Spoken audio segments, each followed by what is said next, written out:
ए है, compound A, compound B और compound सी। यहाँ पे जो है COOH क्या है, ये कार्बोक्सिलिक एसिड का फंक्शनल ग्रुप है, ठीक है, यानी ये एसिड है, ठीक है। तो देखिए जब एसिड जो है इसको डिसोसिएट होगा, यानी जब एसिड टूटेगा तो वो किस में कन्वर्ट होगा भाई, H+ आयन और एनायन में कन्वर्ट होगा, ठीक है।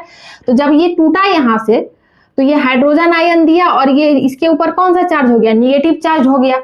ये जब यहाँ से टूटा, ठीक है, तो ये हाइड्रोजन पॉजिटिव हो गया और इसके ऊपर निगेटिव चार्ज हो गया, ठीक। ये यहाँ से टूटा तो ये H+ दे दिया और इस पे ऊपर निगेटिव चार्ज हो गया, ठीक।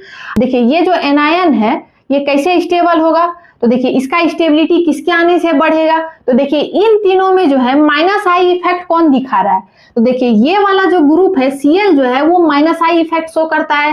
ये ग्रुप कौन सा इफेक्ट दिखा रहा है भाई, ये -I दिखा रहा है, ठीक है। लेकिन वहीं पर जब हम बी वाले स्ट्रक्चर में आते हैं तो यहाँ पे देखिए CH3 ग्रुप जो है, जो अल्काइल ग्रुप है, मिथाइल ग्रुप है, वो कौन सा इफेक्ट दिखा रहा है भाई, वो +I दिखा रहा है, ठीक है।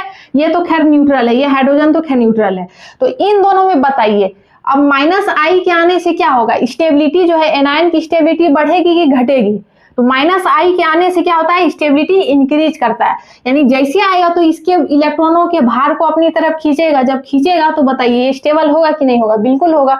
तो ये वाला पोर्शन क्या होगा, इसके आने से स्टेबिलिटी भी इसका बढ़ जाएगा, क्योंकि ये इलेक्ट्रॉन को खींच लेगा, तो इसका स्टेबिलिटी क्या हो जाएगा, इंक्रीज कर जाएगा, स्टेबिलिटी इंक्रीज कर जाएगा, ठीक है, बढ़ जाएगा।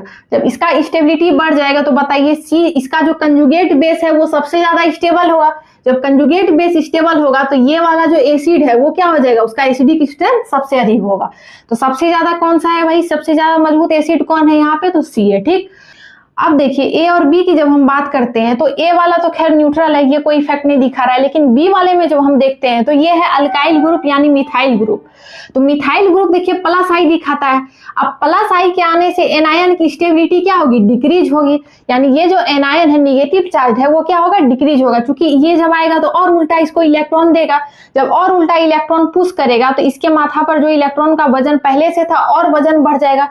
जब और वजन बढ़ेगा तो बताइए इसका स्टेबिलिटी क्या होगा, घटेगा कि नहीं घटेगा, बिल्कुल घटेगा। जब घटेगा तो इसका कंजुगेट बेस जो है वो क्या हो जाएगा, अनस्टेबल होगा, यानी ये एनायन जो है अनस्टेबल होगा। जब अनस्टेबल होगा तो इसका एसिडिक स्ट्रेंथ क्या हो जाएगा, घट जाएगा, ठीक है।